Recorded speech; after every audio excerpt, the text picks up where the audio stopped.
Bueno, amigos, continuamos con esto, amigos y amigas. Continuamos con esta formación en la doctrina social de la Iglesia. Este video es el penúltimo que vamos a hacer dentro de esta formación. Ustedes tienen un documento muy importante que deben de estarles leyendo y los he invitado a leer otros documentos en medio de este discernimiento que estamos haciendo sobre la doctrina social de la Iglesia. Hoy quiero dividir esta videoconferencia, la quiero dividir en dos momentos. Un primer momento que es de oración, los voy a invitar a que hagamos oración, pero con una oración que es una oración hermosísima, es mi criterio propio, que es la oración que viene en la parte última del documento de Aparecida y que se ha dado en denominar quédate con nosotros, Señor. Esta oración es una oración preciosa que hacen los dos discípulos de Maús cuando están ya llegando al final del camino y Jesús hace que va a seguir adelante y uno de ellos le dice, quédate con nosotros, Señor, porque atardece y se anochece. Eso es una oración perfecta para este tiempo que estamos viviendo nosotros en nuestra vida del siglo XXI. Quédate con nosotros, Señor, porque atardece y se oscurece. Pues yo los invito a que hagamos oración. Yo los invito a que ahí donde quiera que estés. De pronto estás en estos momentos en el transporte público, aprovechando que vas a casa o al trabajo y dices voy a ver este video. O estás en la casa, o estás en la oficina, estás en un parque, donde quiera que estés, a que mientras yo voy haciendo esta oración, usted vaya poniendo su vida en medio de ella. Yo no le voy a decir cómo está su vida, pero esta oración nos va a ir poniendo a nosotros.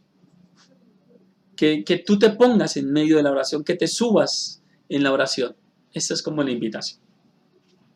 Pidamos al Espíritu Santo que nos bendiga, que nos llene de sus dones, de sus frutos, de sus carismas, para que cada día podamos nosotros ser mejores hombres y mujeres en medio de la sociedad.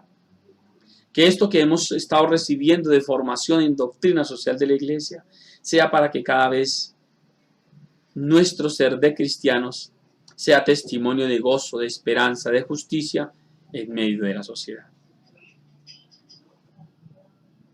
Quédate con nosotros, Señor. Acompáñanos, aunque no siempre hayamos sabido reconocerte. Quédate con nosotros, porque en torno a nosotros se van haciendo más densas las sombras, y tú eres la luz. En nuestros corazones se insinúa la desesperanza, y tú lo haces arder con la certeza de la Pascua. Estamos cansados del camino, pero tú nos confortas en la fracción del pan, para anunciar a nuestros hermanos que en verdad tú has resucitado y que nos has dado la misión de ser testigos de tu resurrección. Quédate con nosotros, Señor, cuando en torno a nuestra fe católica surgen las nieblas de la duda, del cansancio, de la dificultad. Tú que eres la verdad misma, como revelador del Padre, ilumina nuestras mentes con tu palabra. Ayúdanos a sentir la belleza de creer en ti. Quédate en nuestras familias. Ilumínalas en sus dudas. Sosténlas en las dificultades. Consuélalas en sus sufrimientos y en las fatigas de cada día. Cuando en torno a ellas se acumulan sombras que amenazan su unidad y su naturaleza. Quédate con nosotros, Señor. Tú que eres la vida. Quédate en nuestros hogares para que sigan siendo nidos donde nazca la vida humana, abundante y generosamente, donde se acoja, se ame, se respete la vida, desde su concepción hasta su término natural. Quédate, Señor, con aquellos que en nuestras sociedades son más vulnerables.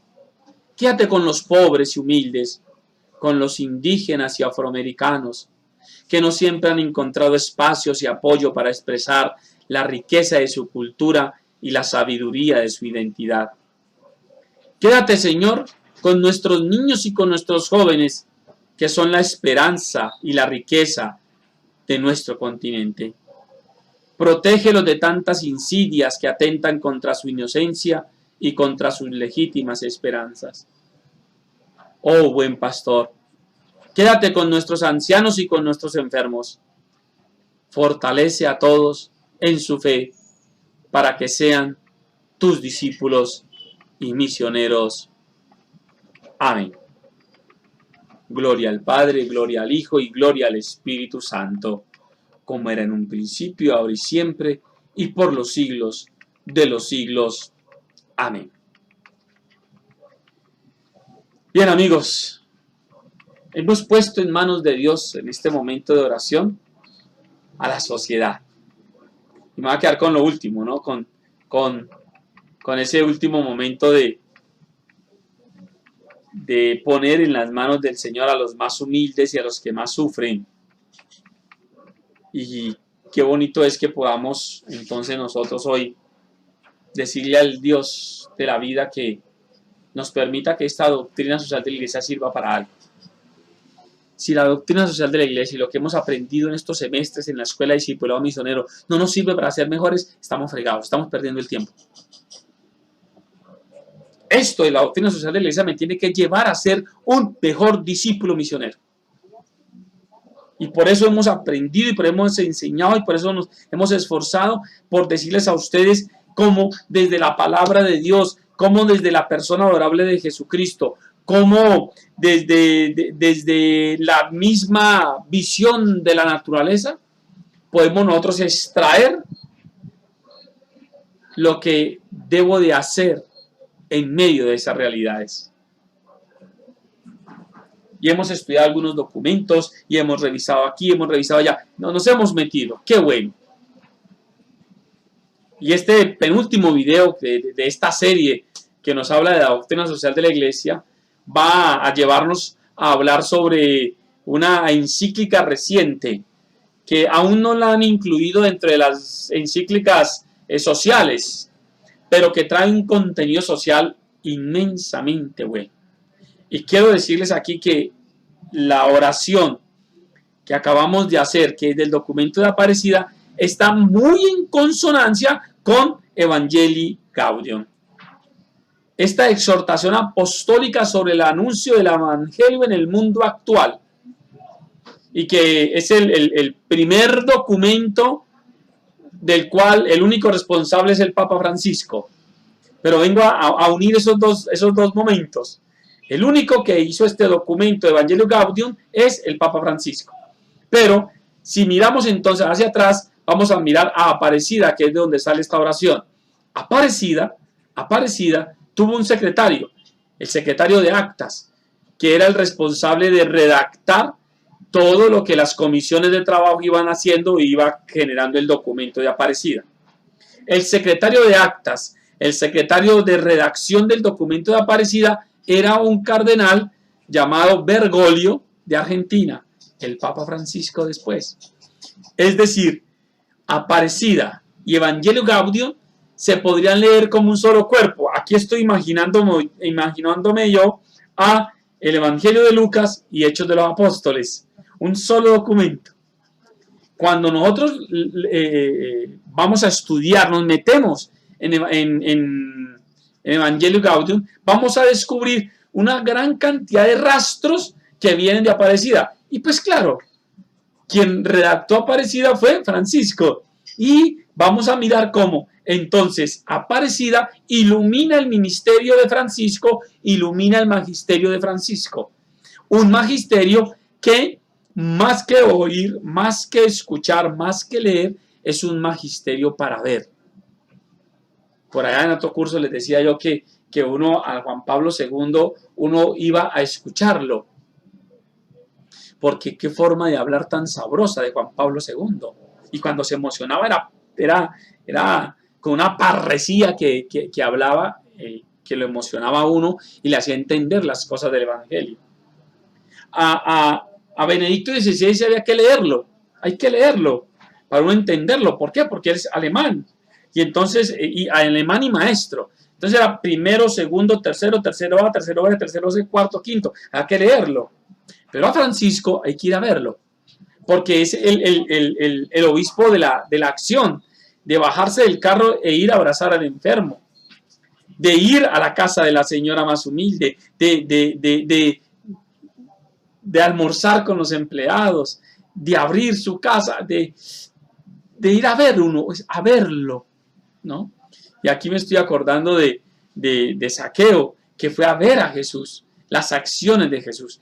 Evangelii Gaudium me va a llevar entonces a mirar cómo el magisterio de Papa Francisco está muy en esa línea. Ofrece una visión motivadora e interpelante acerca del espíritu misionero y evangelizador de la Iglesia.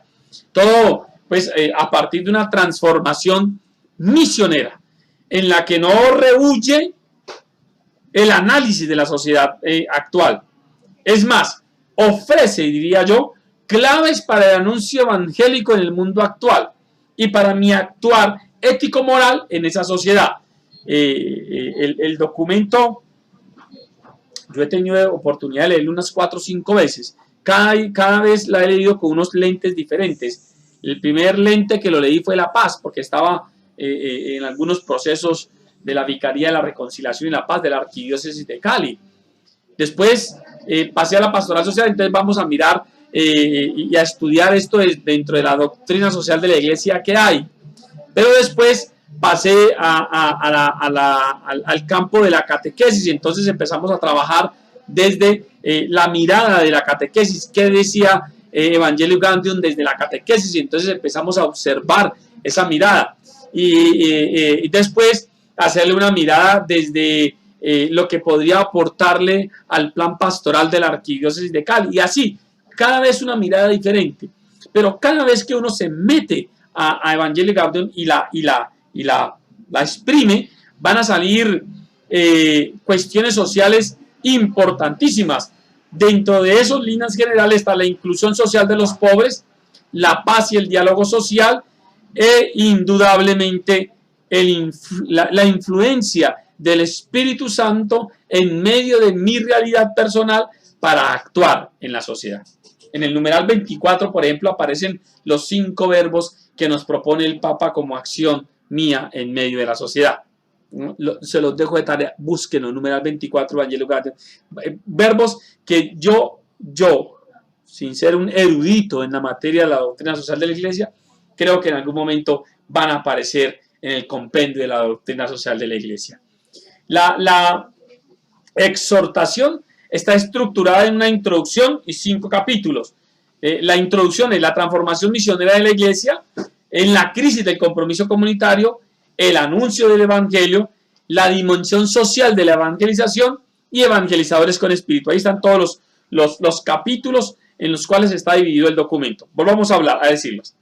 La transformación misionera de la Iglesia, es decir, antes de mirar al mundo, se miró a él mismo, miró la misma Iglesia y dijo, aquí nos tenemos que transformar, tenemos que mirarnos nosotros mismos.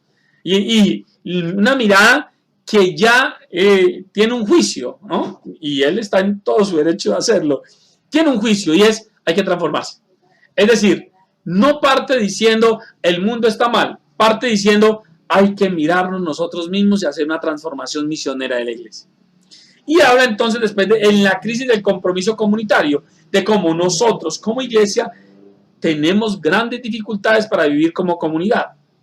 Y cómo después de este análisis interno nos lleva a el anuncio del Evangelio con un anuncio alegre, gozoso.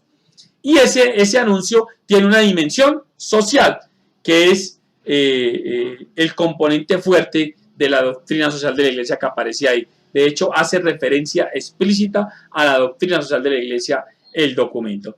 Y indudablemente los evangelizadores con espíritu, y en ese evangelizadores con espíritu, pues nos va a presentar a la Virgen María como ejemplo de esa Iglesia evangelizadora. Y una frase célebre de ese documento: un evangelizador no debería tener permanentemente cara de funeral.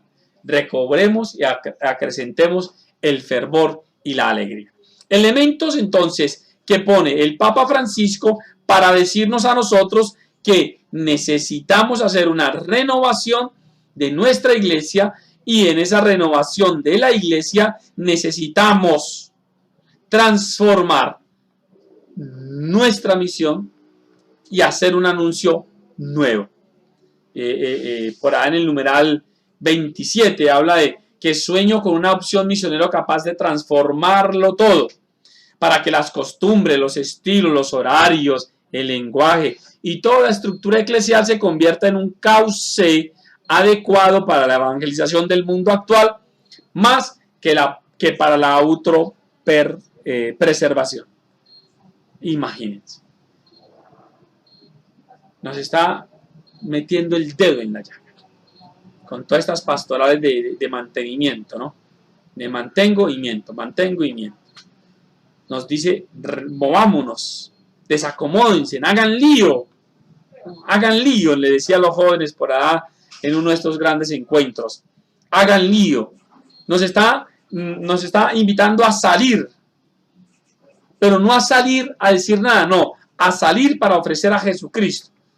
Es un elemento muy bonito del cual va a recoger varios elementos para llevarnos entonces a que el anuncio del Evangelio sea un anuncio del Evangelio en medio de la sociedad. Nadie, dice por ahí en el numeral 183, nadie puede exigirnos que releguemos la religión a la intimidad secreta de las personas, sin influencia alguna en la vida social y nacional, sin preocuparnos por la salud de las instituciones de la sociedad civil, sin opinar sobre los acontecimientos que afectan a los ciudadanos. Por ahí en estos momentos de la vida histórica, con nuestro arzobispo, tenemos esa situación en la que él como profeta anuncia y denuncia todo lo que va en contra del Evangelio, sobre todo con las muertes de líderes, y se le han venido encima. Pues, hombre, este evangelizador que es el señor arzobispo y nosotros como evangelizadores no podemos ser perros mudos frente a las realidades y a las injusticias que se cometen en nuestra sociedad. Y la muerte de 200 o más personas que tienen una misma característica, tienen un mismo modus operandi, no es más que una misión articulada por alguien y con algún objetivo, pero que es una misión articulada y que indudablemente nos llama a nosotros a repensarnos si nos encerramos entonces en un templo y acallamos el mensaje de Francisco y acallamos el mensaje de la Beata Teresa y de Monseñor Óscar Arnulfo Romero, de Monseñor Isaías Duarte Cancino. Una auténtica fe nunca es cómoda e individualista, dice el Papa Francisco. Una fe auténtica nunca es cómoda e individualista. Léanlo, numeral 183. Siempre implica un profundo deseo de cambiar el mundo, de transmitir valores, de dejar algo mejor detrás de nuestro paso por la tierra. Este espacio de doctrina social de la Iglesia que hoy estamos estudiando nos va a llevar entonces a que nosotros transformemos la realidad de donde estamos, transformar los ambientes en los que nos movemos y vivimos.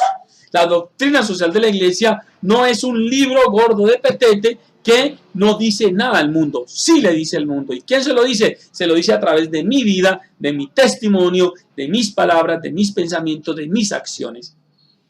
Yo que soy miembro de la Junta de Acción Comunal, yo que soy miembro de la JAL, yo que soy juez de paz, yo que soy el presidente de esta fundación, yo que soy el tesorero de aquella, yo que formo parte de este club, yo que soy de tal directiva, yo, Pedro Ortiz, que estoy metido en medio de las realidades humanas, tengo que transformar esas realidades humanas con un criterio sólido en la doctrina social de la Iglesia.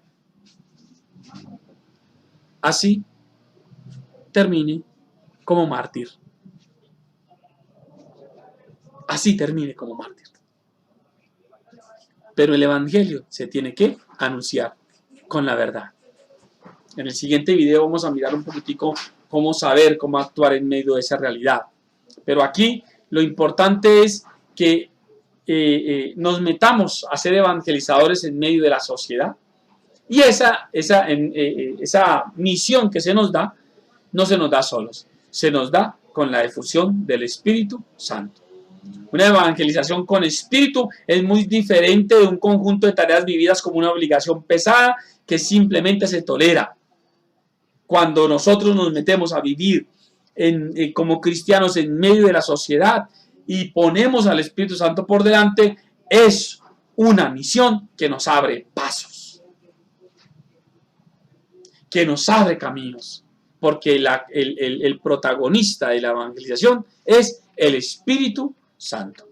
Así, entonces, la encíclica Evangelii Gaudium nos va a poner en el mundo actual, en este siglo XXI, de relieve todo el contenido de la doctrina social de la Iglesia. Hoy, en Cali, en Colombia, en Latinoamérica, en el mundo, la encíclica Evangelii Gaudium va a animarnos a que todo el cuerpo de la doctrina social de la Iglesia sea evidente en medio de la sociedad a través de la Iglesia. Iglesia, que eres tú, que soy yo.